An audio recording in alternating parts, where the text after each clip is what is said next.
అందరికీ నమస్కారం. గ్రూప్ 2 మెంటర్‌షిప్‌లో భాగంగా నిన్న 29వ తారీఖు గ్రాండ్ టెస్ట్ 1 అనేది నిర్వహించడం జరిగింది.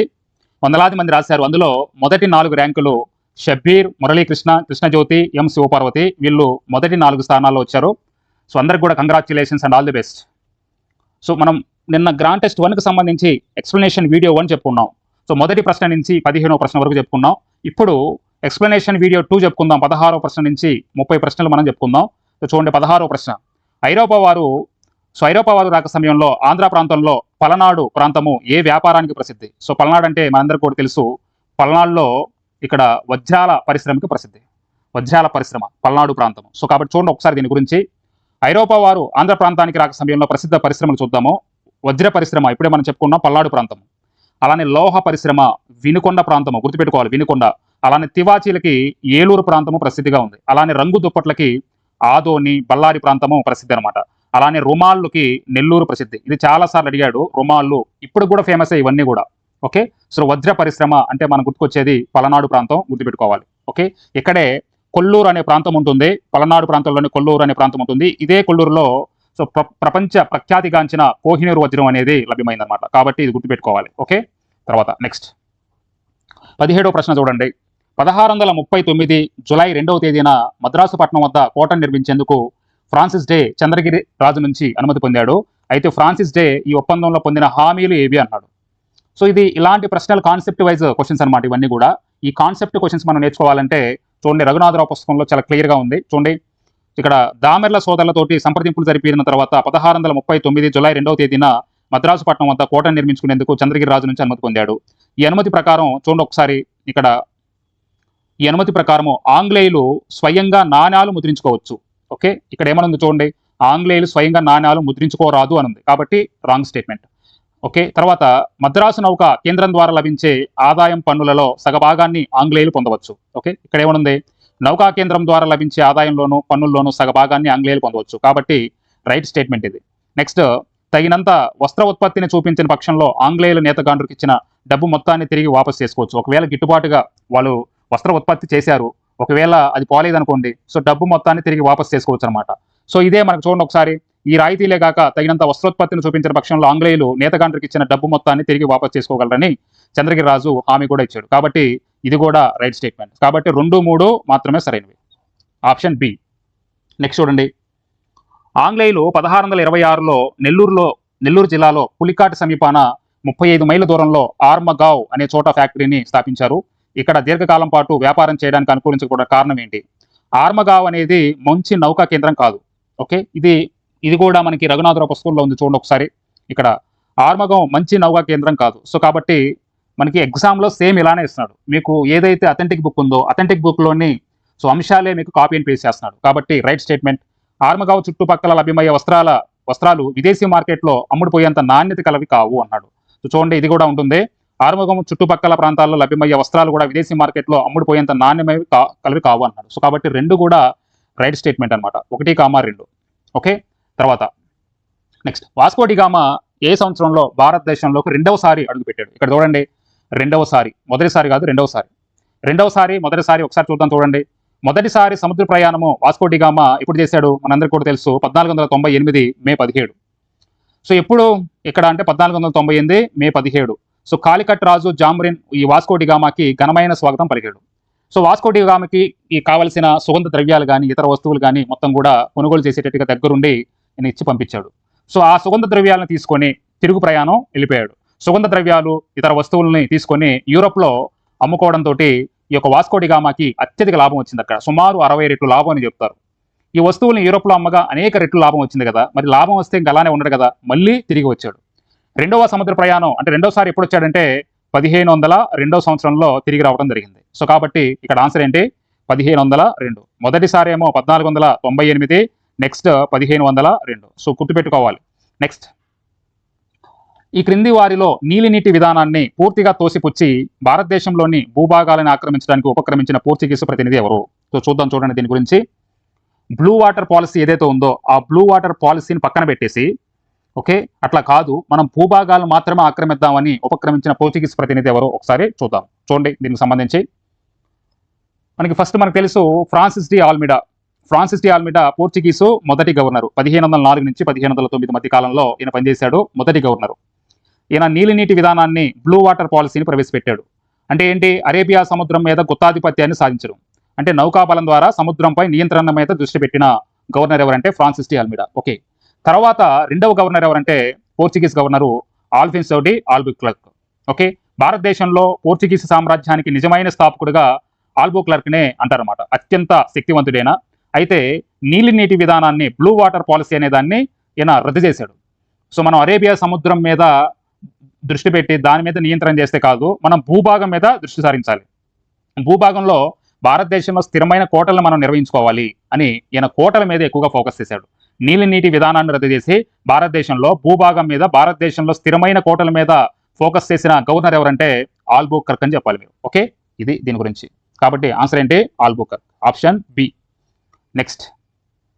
సో ఆల్బుకర్క్ గురించి ఇంకా మనం చెప్పుకుందాం చూడండి. చాలా ఇంపార్టెంట్. అదే కాదు, ఇంకా ఎగ్జామ్స్లో అడుగుతాడు. ఇంకా ఈయన పోర్చుగీసు భారతీయ కుటుంబాలకు సంబంధించిన వివాహ విధానాన్ని తీసుకొచ్చాడు. అంటే అప్పటికే పోర్చుగీస్ పురుషులు ఎవరైతే ఉన్నారో వీళ్ళు భారతీయ మహిళల్ని వివాహం చేసుకోవడం ద్వారా పోర్చుగీస్ జనాభా అనేది ఇక్కడ ఎక్కువ అవుతుందని చెప్పేసి ఈయన వివాహ విధానాన్ని తీసుకురావడం జరిగింది.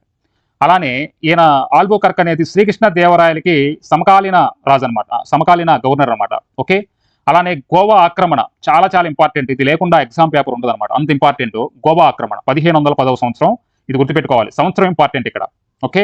సో మనం చూడండి 1510 ఆల్బుకర్క్ టైంలోనే ఇక్కడ మరి గోవా ఆక్రమణ అనేది జరిగింది. ఓకే. ఎలా జరిగింది ఏంటి మనం చెప్పుకుందాం తర్వాత. Next.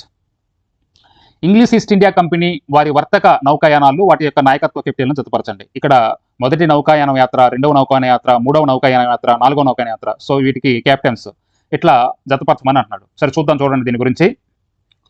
British east India company ప్రముఖ నౌకాయానాలకు మనం చూసుకున్నట్లయితే మొదటి నౌకాయానము 1602 సంవత్సరంలో. Okay. James Lancaster, captain James Lancaster. Okay. Akbar కాలంలో వచ్చాడు ఇతను. మొదటి నౌకాయానము 1602, జేమ్స్ లంకస్టర్, అక్బర్ కాలంలో. గుర్తుపెట్టుకోవాలి. సో ఏ ఓడ పేరు ఏంటంటే ఈయన తీసుకొచ్చిన ఓడ పేరు రెడ్ డ్రాగన్. గుర్తుపెట్టుకోవాలి. ఓడల పేర్లు కూడా ఇచ్చాను, షిప్స్ పేరు కూడా ఇచ్చాను ఇక్కడ. అలానే రెండవ నౌకాయానం 1605లో. సో కెప్టెన్ ఎవరంటే హెన్రీ మిడిల్టన్, అక్బర్ కాలంలో వచ్చాడు ఇతను. సో ఈయన యాక్సెన్షన్ అనే ఓడ ద్వారా వచ్చాడు ఇతను. అలానే మూడవ నౌకాయానం 1608లో జరిగింది. So captain William Hawkins, Jahangir కాలంలో వచ్చాడు. సో ఓడ పేరు హెక్టార్. అలానే నాలుగవ నౌకాయానం 1611లో జరిగింది. మనకు చాలా సార్లు ఇది ఎగ్జామ్లో అడిగాడు. Hippon, captain Hippon Muhammad Quli Qutb Shah కాలంలో మచిలీపట్నంలో అడుగుపెట్టాడు గ్లోబ్ అనే నౌక ద్వారా. అలానే ఐదవ నౌకాయానం 1615లో జరిగింది. సర్ థామస్ రో వచ్చాడు జహంగీర్ కాలంలో. సో ఇక్కడ లయన్ అనే ఒక ఓడ ద్వారా ఇతను వచ్చాడు అనమాట. సో కాబట్టి చూడండి ఒకసారి, సంవత్సరాలు ఇంపార్టెంటే, ఆ కెప్టెన్ ఎవరు వచ్చారనేది ఇంపార్టెంటే, వాళ్ళు వచ్చినప్పుడు ఇక్కడ మన భారతదేశంలో ఏ రాజు ఉన్నాడది ఇంపార్టెంటే, అలానే షిప్స్ పేరు కూడా ఇంపార్టెంటే. ఇవి గుర్తుపెట్టుకోవాలి. ఓకే. ఇప్పుడు వీటిని జతపరచడం చాలా ఈజీగా గుర్తుపెట్టుకోవచ్చు. తర్వాత నెక్స్ట్. ది నావిగేటర్ అనే బిరుదు గల పోర్చుగీస్ రాజు ఎవరు? అందరూ కూడా తెలుసు, ది నావిగేటర్. సో ఎవరు? హెన్రీనే ది నావిగేటర్ అంటారు. సో చూద్దాం ఇతని గురించి. పోర్చుగల్ రాజు అయిన హెన్రీకి ది నావిగేటర్ అని ఎందుకు వచ్చిందో ఒకసారి చూద్దాము. సముద్రయాన ప్రోత్సాహకుడు ఇతను. So promoter of navigation. యూరప్లో సముద్రయానానికి ప్రోత్సహించిన మొట్టమొదటి వ్యక్తి ఎవరు ఉన్నారంటే దట్ ఈస్ హెన్రీ. అలానే ఇట్లాంటి సముద్రయాన ప్రోత్సాహకుడు కాబట్టి సముద్రయానం కోసము ఒక స్కూల్ని స్థాపించాడు. దాని పేరు ఏంటంటే సాగ్రేస్ నావికా పాఠశాల, సాగ్రేస్ నావెల్ స్కూల్ అనే ఒక దాన్ని ఏర్పాటు చేశారు. ఇందులో శిక్షణ ఇస్తారనమాట. ప్రపంచంలోనే మొట్టమొదటి నావికా శిక్షణ పాఠశాల ఇది. అలానే ఆధునిక పటాల రూపకల్పన కూడా చేశాడు. క్రియేషన్ ఆఫ్ మోడర్న్ మ్యాప్స్, ఆధునిక నావికా పటము. అప్పట్లో అందుబాటులో ఉన్న భౌగోళిక సమాచారాన్ని క్రోడీకరించి ఓకేనా ఒక ఆధునిక నావికా పటాన్ని తయారు చేయడం జరిగింది. సో కాబట్టి అందుకే ఇతన్ని ది నావిగేటర్ అనే ఒక బిరుదు ఉందన్నమాట. సో కాబట్టి గుర్తుపెట్టుకోండి ఇవన్నీ కూడా. తర్వాత ఫ్రెంచ్ వారి ఏ వర్తక స్థావరంలో సెయింట్ లూయిస్ అనే కోట నిర్మించారు? ఇది చాలా సార్లు ఎగ్జామ్లో అడిగాడు, గుర్తుపెట్టుకోండి. దీని ఆన్సర్ ఏంటి? పుదుచ్చేరి లేదా పాండిచ్చేరి. ఇప్పుడు పుదుచ్చేరి అంటున్నాం, ఆనాటి కాలంలో పాండిచ్చేరి. చూద్దాం చూడండి. ఫోర్ట్ లూయిస్ పాండిచ్చేరిలో ఫ్రెంచ్కి సంబంధించిన ప్రాకారం ఇది. నిర్మాణం చూడండి. పాండిచ్చేరి గవర్నర్గా పనిచేసిన ఫ్రాంకోయిస్ మార్టిన్ ఇతడు ఫ్రెంచ్ మొదటి గవర్నరు. ఇతని కాలంలోనే ఈ కోట నిర్మాణం జరిగింది. చాలా చాలా ఇంపార్టెంట్ అండి ఈ యొక్క గవర్నరు, ఇంపార్టెంట్ ఫ్రాంకోయిస్ మార్టిన్ అనేది.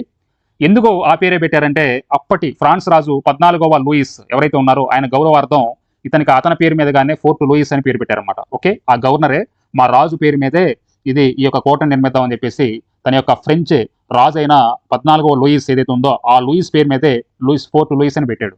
సో ప్రాముఖ్యత ఏంటంటే వారికి రక్షణ కోసము, తర్వాత పరిపాలన కోసం ఇది అవసరమైంది ఈ కోట. సో అందుకనే ఇది ఎక్కడ నిర్మించడం జరిగింది?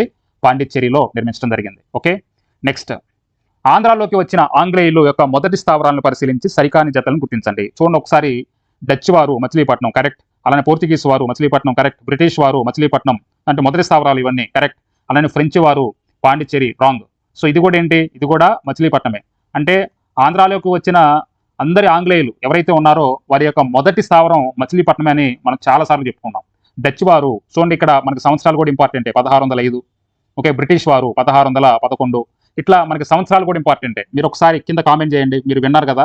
సో ఫ్రెంచ్ వారు ఏ సంవత్సరంలో మొదటి స్థావరాన్ని ఏర్పాటు చేసుకున్నారు, బ్రిటిష్ వారు ఏ సంవత్సరంలో ఏర్పాటు చేసుకున్నారు, పోర్చుగీసు ఏ సంవత్సరంలో ఏర్పాటు చేసుకున్నారు, ఒకసారి కామెంట్ చేయండి.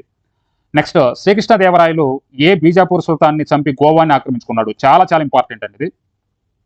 శ్రీకృష్ణదేవరాయలు పోర్చుగీసు వారితో స్నేహం చేశాడు. ఎందుకు చేశాడు అంటే ఆయనకు గుర్రాలంటే చాలా ఇష్టం. పోర్చుగీస్ గుర్రాలంటే చాలా ఇష్టం. సో ఒక ఒప్పందం కూడా కుదుర్చుకున్నాడు. నాకు గనక అంటే మా సామ్రాజ్యానికి గనక మీ పోర్చుగీస్ యొక్క ఆ గుర్రాలు మేలైన గుర్రాలు అనమాట, ఆ గుర్రాలని మాకిస్తే మీకు గోవాని ఇస్తామని చెప్పేసి ఒప్పందం కుదుర్చుకోవడం జరిగింది. ఓకే, గోవాని పరిపాలిస్తున్న యూసఫ్ ఆదిల్ షాని చంపి సో పోర్చుగీస్ వారికి అప్పగించడం జరిగింది శ్రీకృష్ణదేవరాయలు. ఓకే, సో చూడండి దీని గురించి చూద్దాము. శ్రీకృష్ణదేవరాయలు మరియు పోర్చుగీస్ గవర్నర్ ఆల్బుకర్క్ మధ్య మంచి సంబంధాలు ఉన్నాయి. విజయనగరానికి మేలు రకమైన గుర్రాలని సరఫరా చేయాలని ఒప్పందం కుదుర్చుకున్నారన్నమాట. ఓకే, సో మంచి సంబంధాలు ఉన్నాయి పోర్చుగీస్ వారితోటి, వాణిజ్యము అలానే పరస్పర గౌరవించుకునేటట్టుగా. అలానే ఆనకట్టలు కూడా కట్టారండి, ఇది కూడా ఇంపార్టెంట్. ఆనకట్టలు ఎందుకంటే అప్పటికే పోర్చుగీస్ వారి దగ్గర ఆనకట్టలు ఎలా కట్టాలో టెక్నాలజీ ఉంది. సో దాన్ని మాకు అప్పగించాలి, అలానే నెక్స్ట్ కొన్ని ఆనకట్టలు ఇక్కడ కడితే మీకు ఏం చేయమన్నా చేస్తామని చెప్పేసి అన్నాడు శ్రీకృష్ణదేవరాయలు. సో దాంతో ఆనకట్టలు, గుర్రాలు ఇలాంటివి మొత్తం కూడా మన వాళ్ళకి శ్రీకృష్ణదేవరాయలు హెల్ప్ చేశారు. సో దాంతో అక్కడ గోవాలో యూసఫ్ ఆదిల్ షాని శ్రీకృష్ణదేవరాయలు చంపి ఆక్రమించుకోవడం జరిగింది. చూడండి ఒకసారి, గోవా ఆక్రమణ. బీజాపూర్ సుల్తాన్ యూసఫ్ ఆదిల్ షా అధీనంలో ఉన్న గోవాని సో ఆక్రమించుకోవడంలో శ్రీకృష్ణదేవరాయలు పోర్చుగీస్ వారి యొక్క పరోక్ష సహకారం అనేది ఉందన్నమాట. ఓకే, నెక్స్ట్ 1498లో వాస్కోడిగామా భారత్లోకి అడుగుపెట్టినప్పుడు ఉత్తర భారతాన్ని ఏలుతున్న సికిందర్ షా ఏ వంశానికి చెందినవాడు? చాలాసార్లు మన ఎగ్జామ్లో చెప్పుకున్నాం. ఏంటి దీనికి చెప్పండి, లోడీ వంశం అని మనం చెప్పుకున్నాం, గుర్తుంది కదా. సో వాస్కోడిగామా 1498 వచ్చినప్పుడు సో ఆనాటి కాలంలో కాలికట్ రాజు ఎవరు? జామరిన్ లేదా మను విక్రవర్మ. అలానే విజయనగర సామ్రాజ్యాన్ని ఏలుతున్న రాజు ఎవరు? ఇమ్మడి నరసింహరాయలు. అలానే ఢిల్లీ సుల్తానేట్, మనకి ఉత్తర భారతదేశంలో ఢిల్లీ సుల్తాన్ ఎవరు? సికిందర్ షా. ఏ వంశానికి చెందినవాడు? లోడీ వంశము. ఓకే, ఆల్రెడీ మనం చెప్పుకున్నాం. నెక్స్ట్, ఆంధ్ర ప్రాంతంలో తివాచీలు అలానే రంగు రగ్గులు అంతర్జాతీయ విపణిలో అంటే విపణి అంటే మార్కెట్లో చాలా ప్రసిద్ధి చెందాయి. అయితే ఇవి వరుసగా ఆంధ్ర ప్రాంతంలో ప్రముఖ తయారీ కేంద్రాలు ఎక్కడెక్కడ ఉన్నాయన్నాడు. సో ఇది చూడండి, మనకి ఆంధ్ర ప్రాంతంలో కొన్ని రకాలైన వస్త్రాలు లేకపోతే ఉత్పత్తి వేటికి ప్రసిద్ధి అనేవి ప్రతి పరీక్షలో అడుగుతున్నాడు, మీరు గుర్తుపెట్టుకోవాలి. ఓకే, సో దీని ఆన్సర్ ఏంటి? ఏలూరు, కర్నూలు. చూడండి ఒకసారి దీని గురించి చూద్దాం. తివాచీలు అంటే మనకి వెంటనే ఏం గుర్తుకు రావాలంటే ఏలూరు తివాచీలకి చాలా ప్రసిద్ధి అండి.